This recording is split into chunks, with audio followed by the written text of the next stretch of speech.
ધોરણ 10 ના વિદ્યાર્થી મિત્રો, આજે હું આપની સમક્ષ એક વ્યાકરણનો ટોપિક લઈ અને રજૂ કરી રહ્યો છું. વ્યાકરણના ટોપિકનું નામ છે અલંકાર. ધોરણ 10 માં છંદ અને અલંકાર આ શબ્દ સાંભળતા ઘણા સમયથી હું જોઉં છું કે વિદ્યાર્થીઓ ડરે છે. પણ જો ખરેખર થોડું ધ્યાનથી શીખવાનો પ્રયત્ન કરે તો વ્યાકરણમાં સૌથી સહેલો જો ટોપિક હોય તો એ છંદ અને અલંકારનો છે.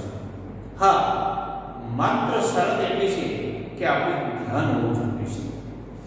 જરાય પણ અઘરું નથી. સૌપ્રથમ આપણે મનમાંથી ભ્રમ દૂર કરીએ કે અલંકાર શબ્દ અઘરા છે. અલંકાર વિદ્યાર્થી મિત્રો આપણે 10મા ધોરણમાં ભણીએ છીએ, 9મામાં પણ અભ્યાસક્રમમાં ભણવામાં આવે છે. એ વાત એક બાજુ મૂકી દો. ગુજરાતમાં રહેનાર, ક્યારેય પણ સ્કૂલે ન જનાર સાવ અભણ વ્યક્તિ પણ રોજબરોજ એની દૈનિક ક્રિયામાં અલંકારનું પ્રયોજન કરે છે.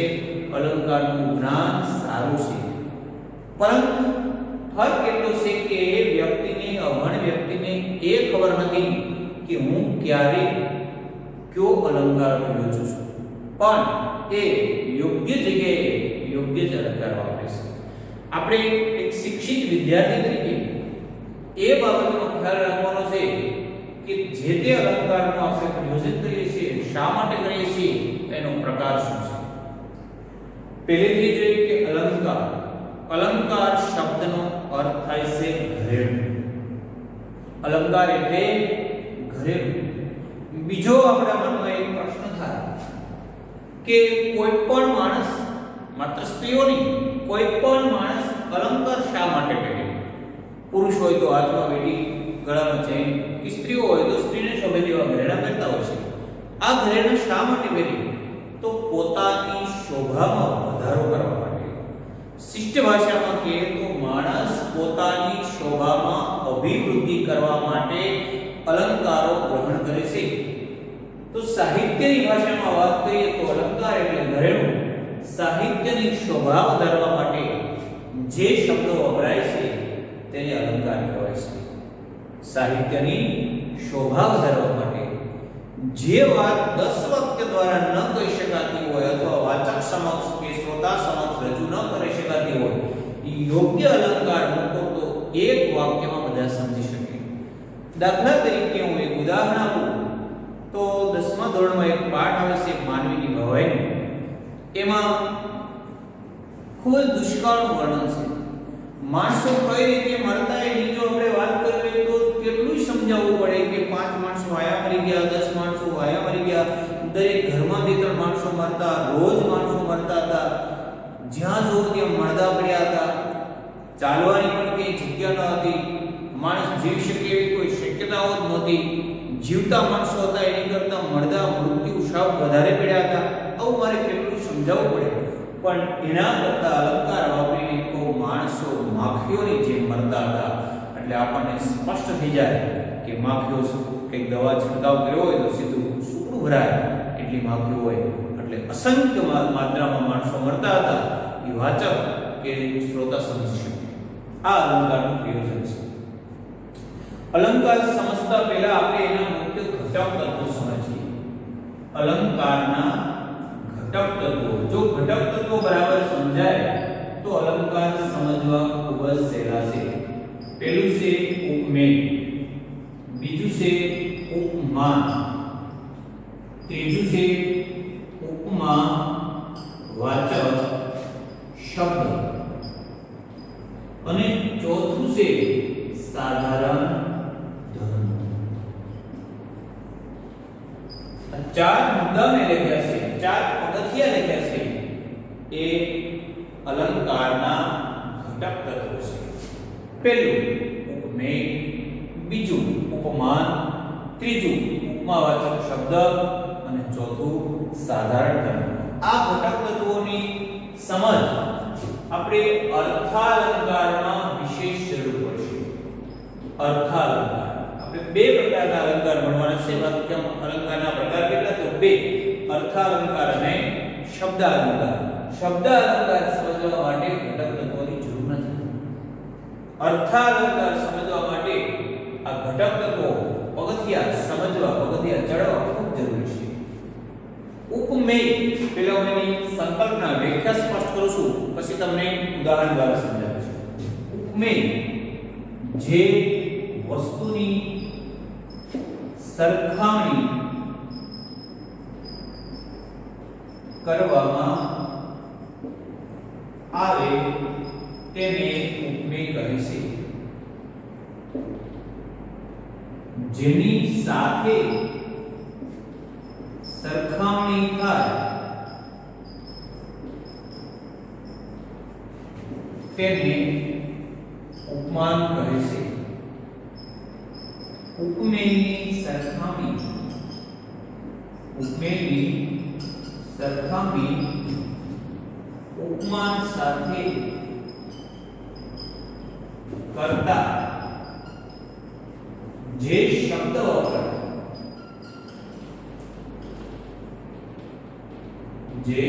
વપરાય તેને ઉપમાવાચક શબ્દ કહે છે. અને સાધારણ ધર્મ ટૂંકમાં લખું છું બંનેનું સમાન ગુણ, બંને એટલે ઉપમેય અને ઉપમાન. ફરી ઉપમેય જે વસ્તુની સરખામણી કરવામાં આવે. આપણી પાસે કોઈ વસ્તુ કે વ્યક્તિ છે, આપણે એ વસ્તુ કે વ્યક્તિની સરખામણી કરવી છે, તો જેની સરખામણી કરીએ છીએ એ વસ્તુ કે વ્યક્તિની કે પદાર્થની જે જડ ચેતન હોય તેને ઉપમેય કહેવાય. હવે જે વસ્તુની, દાખલા તરીકે આ મારી પાસે માર્કર છે, આ માર્કરની મારે સરખામણી કરવી છે કે આ માર્કર ટ્યુબલાઇટ જેવું છે. મેં શેની સરખામણી કરી? માર્કર. કોની સાથે કરી? ટ્યુબલાઇટ સાથે. તો ઉપમેય જે વસ્તુની સરખામણી કરવામાં આવે તે, તો મેં શેની સરખામણી કરી છે? માર્કરની. માર્કર છે, આ પેન છે, એ ઉપમેય. આમની સરખામણી મેં શેની સાથે કરી? ટ્યુબલાઇટ સાથે. જેની સાથે સરખાવો ટ્યુબલાઇટ તો એ ઉપમાન. હવે આ માર્કર ટ્યુબલાઇટ જેવી છે, તો આ માર્કરની સરખામણી મેં ટ્યુબલાઇટ સાથે કરી, એમાં કયો શબ્દ વાપર્યો? જેવી. આ ઉપમાવાચક શબ્દ. ઉપમેયની સરખામણી ઉપમાન સાથે કરતા જે શબ્દ વપરાય તે. અને સાધારણ ધર્મ એટલે બંનેનું સમાન ગુણ. આ માર્કર ટ્યુબલાઇટ જેવી લંબચોરસ છે, તો લંબચોરસનો જે આ માર્કરનો ગુણ છે, ટ્યુબલાઇટનો ગુણ મને જોવા મળ્યો, આ બેનું સમાન ગુણ એટલે સાધારણ ધર્મ. તમારા મનમાં હજી થોડું કન્ફ્યુઝ થશે, જરાય ચિંતા ન કરો, હું ઉદાહરણ સાથે તમને સમજાવીશ એટલે ચોક્કસ આ કન્ફ્યુઝન દૂર થશે. તમને વિશ્વાસ આવશે કે અલંકાર ખૂબ સહેલા છે. આજનું આપણે તાજું ઉદાહરણ લઈએ તો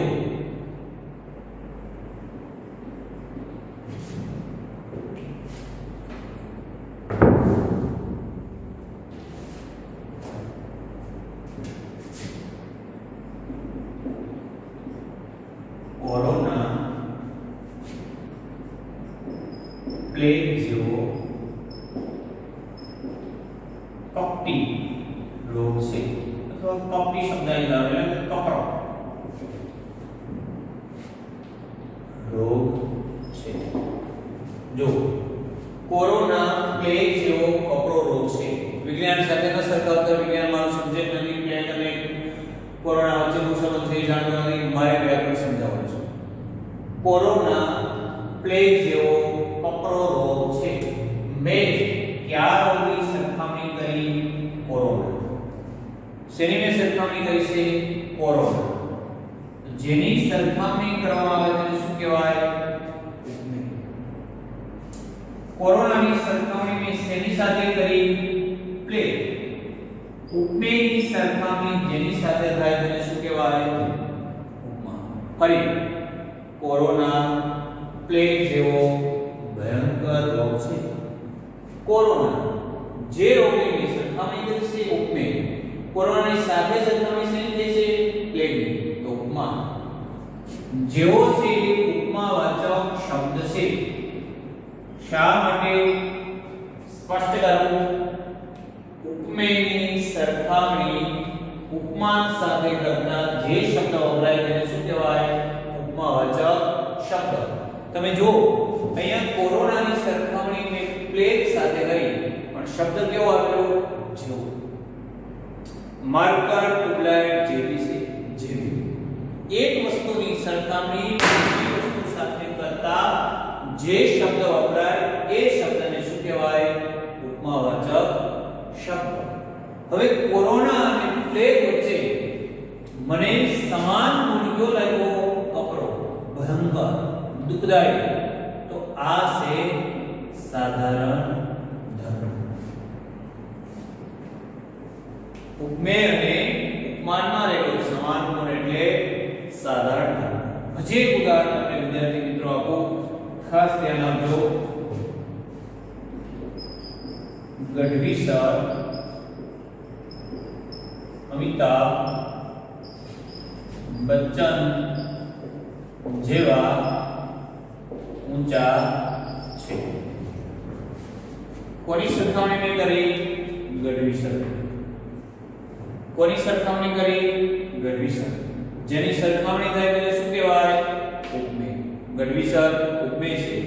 ગઢવી સરની સરખામણી મેં કોની સાથે કરી? તો કે અમિતાભ સર. તો એ ઉપમા. क्या शब्द की सरखामणी करी?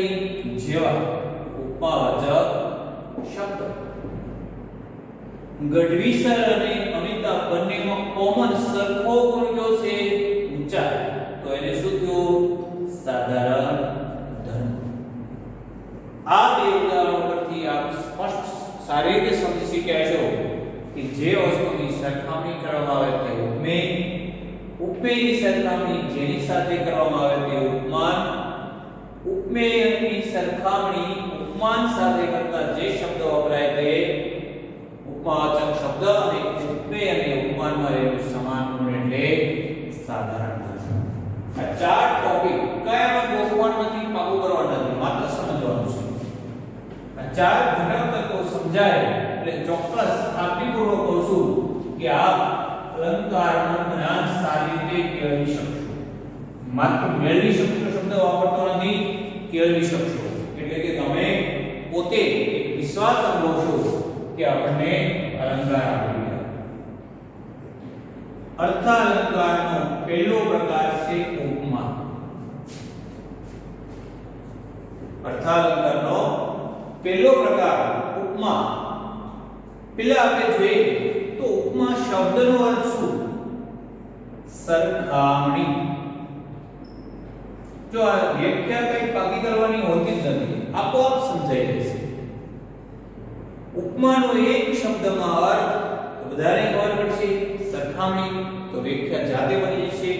ઉપમેયની ઉપમાન સાથે સરખામણી કરવામાં આવે ત્યારે ઉપમા અલંકાર બને છે. ઉપમેયની ઉપમાન સાથે સરખામણી કરવામાં આવે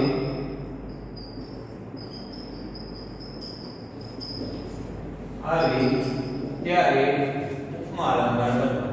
હવે સરખામણી કરવી તો કઈ રીતે? તો પહેલી વાત લિંગ પ્રમાણે. પુલ્લિંગ હોય તો જેવો, આ આના જેવો છે. સ્ત્રીલિંગ આ આના જેવી છે, જેવી આવશે. નપુંસકલિંગ આ એના જેવું છે. રામાયણ મહાભારત જેવું છે, જેવું શબ્દ એટલે કે જેવું, જેવી, જેવું. આ ત્રણ મુખ્ય શબ્દો છે. પેઠે, ઘોડી આ તળપદાર શબ્દો છે, પકા કરવાના નથી. આપેલ ઉદાહરણ પરીક્ષામાં હશે, તમને ઉપર સૂચના હશે, આપેલ પંક્તિનો અલંકારનો પ્રકાર જણાવો. તો તમારે જોવાનું છે કે આમાં કોઈ એક વસ્તુની કોઈ બીજી વસ્તુ સાથે સરખામણી થઈ. હા, આંખો મીચીને લખી શકશો કે ઉપમા અલંકાર છે. કોઈ વસ્તુની કોઈ વસ્તુ સાથે કે વ્યક્તિની વસ્તુ સાથે પરસ્પર, વ્યક્તિ વ્યક્તિ વચ્ચે કે વ્યક્તિ વસ્તુ વચ્ચે. દાખલા તરીકે હું ઉદાહરણ આપું કે તમે તો હિમાલય જેવા ઠંડા છો. તો હિમાલય જળ છે, તમે કોઈ વ્યક્તિ નથી. સરખામણી કરવામાં કોઈ બાધા મર્યાદા નથી. તમે આમાં ધારો એટલા તમારી જાતે ઉદાહરણ બનાવી શકો. કોઈ પણ ગુજરાતમાં રહેવાવાળી વ્યક્તિ એવી નહીં હોય કે રોજ એની બોલચાલની ભાષામાં અલંકારનું પ્રયોજન ન કરતી હોય. ફરી જોઈએ, ઉપમા અલંકાર એટલે શું?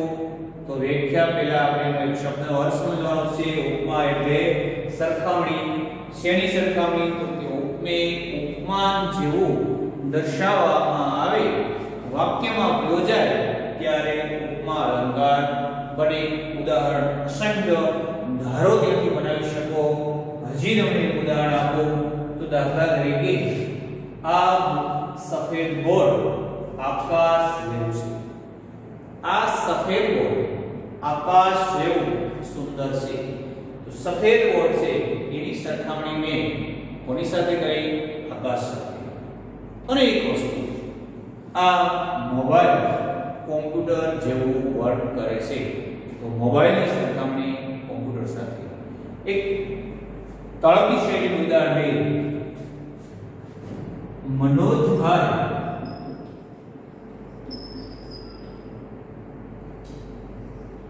જયરામભાઈ ની ઘોડે વર્તે છે અથવા વાસો કરે છે. અહીંયા ઘોડે શબ્દ આવ્યો છે. ઘોડે એ તળપદો શબ્દ છે, ખરેખર એનો સિદ્ધરૂપ થાય જેમ. મનોજભાઈ જયરામભાઈની જેમ વર્તે છે. ઉપમા અલંકાર મિત્રો સમજાણો. ઉપમા એટલે સરખામણી. કોની સરખામણી? ઉપમેયની ઉપમાન સાથે જ્યારે સરખામણી કરવામાં આવે ત્યારે ઉપમા અલંકાર બને. વ્યાખ્યા જુઓ તો બહુ મોટી, બહુ અઘરી લાગે.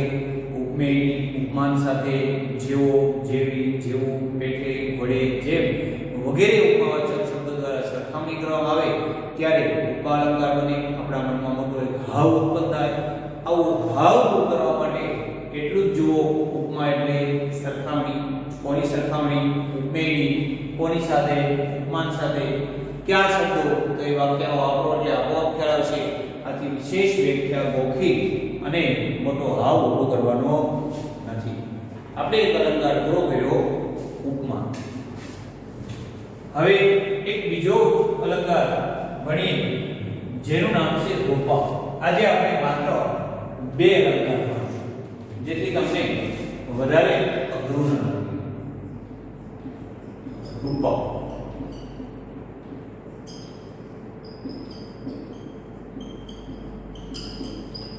રૂપક શબ્દને એક શબ્દમાં જો એનો અર્થ કરીએ તો એનો અર્થ થાય એકરૂપતા.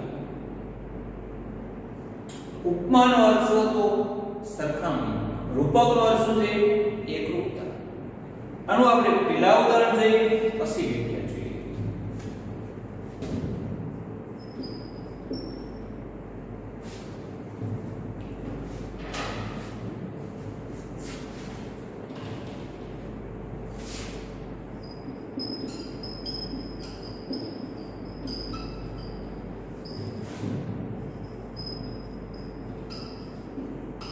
લાંબી માંગણી છે, ટૂંકમાં લખશું.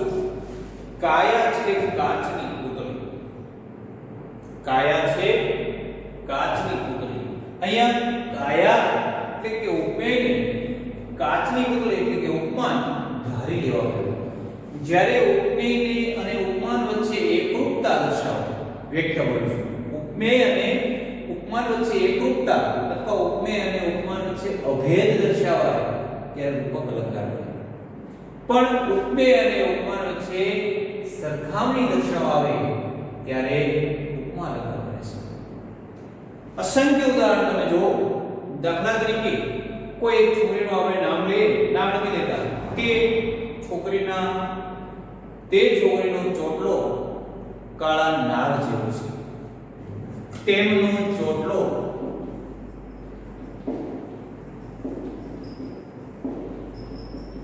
કાળા નાગ જેવો છે.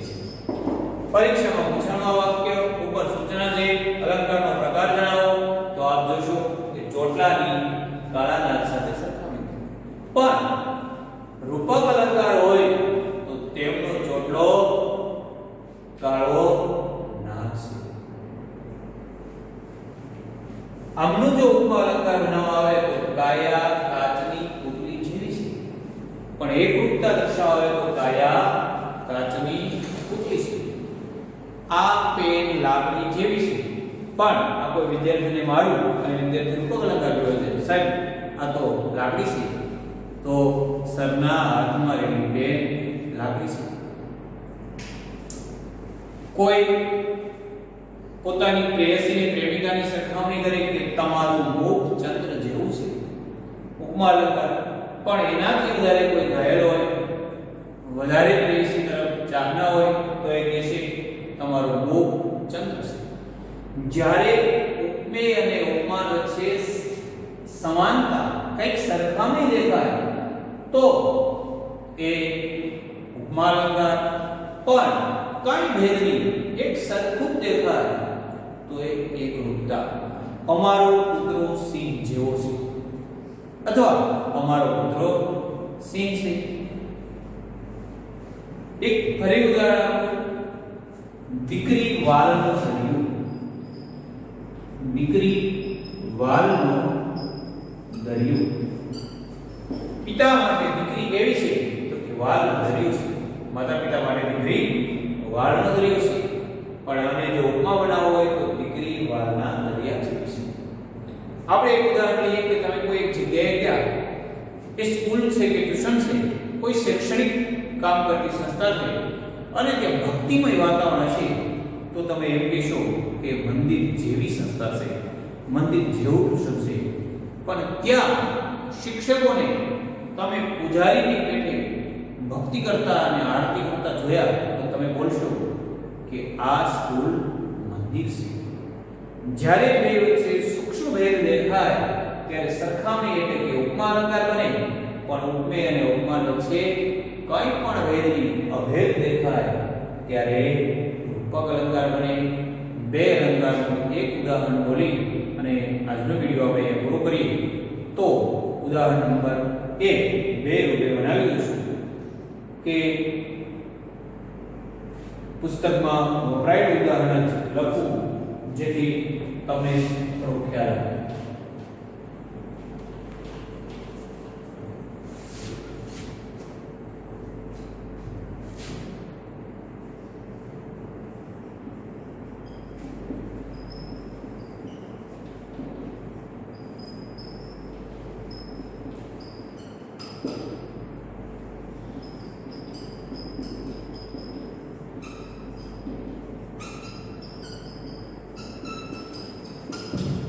જીવલો એને ગરીબાઈને કારણે કેવો લાગતો હતો? જીવલો હાડ પિંજર જેવો લાગતો હતો. અહીંયા જીવલાની હાડ પિંજર સાથે સરખામણી કરી. પણ કોઈ જોઈ અને એમ થાય કે આ જીવલો નથી, હાડ પિંજર છે, તો કયો શબ્દ વપરાય? જીવલો હાડ પિંજર બની ગયો અથવા જીવલો હાડ પિંજર છે. આ બે વચ્ચે ભેદ જો એને આપ ચોક્કસ સમજી શકશો. ઉપમા અને રૂપક વચ્ચે કેટલો તફાવત છે તો ઉપમેયની ઉપમાન સાથે સરખામણી કરવામાં આવે ત્યારે ઉપમા અલંકાર બને. ઉપમેય અને ઉપમાન વચ્ચે એકરૂપતા દર્શાવવામાં આવે ત્યારે રૂપક અલંકાર બને. ફરી હોમવર્ક એ આપું છું.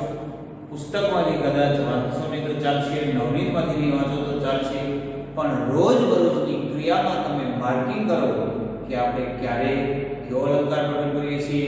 આપણા ઘરમાં મમ્મી પપ્પા વિદ્યાર્થીઓ પર ખીજાઈ રહ્યા હોય કે તો ડોબા જેવો છો, તરત આપણે હસી મજાક માટે મનમાં બોલવાનું. ઘરમાં શિક્ષિત વાતાવરણ કહેવાનું પપ્પા ઉપમા અલંકાર પ્રયોજો, પણ એમ કે તું ડોબી છો, પપ્પા રૂપક અલંકાર પ્રયોજો. આમ આ અલંકારો ગુજરાતમાં રહેનારી, ગુજરાતી ભાષા બોલનારી દરેક વ્યક્તિ વ્યવહારમાં પણ પ્રયોજે છે તો પરીક્ષા લક્ષી ખૂબ જ સરળ હશે અને આપણે સમજાવ્યું છે. Thank you. આભાર.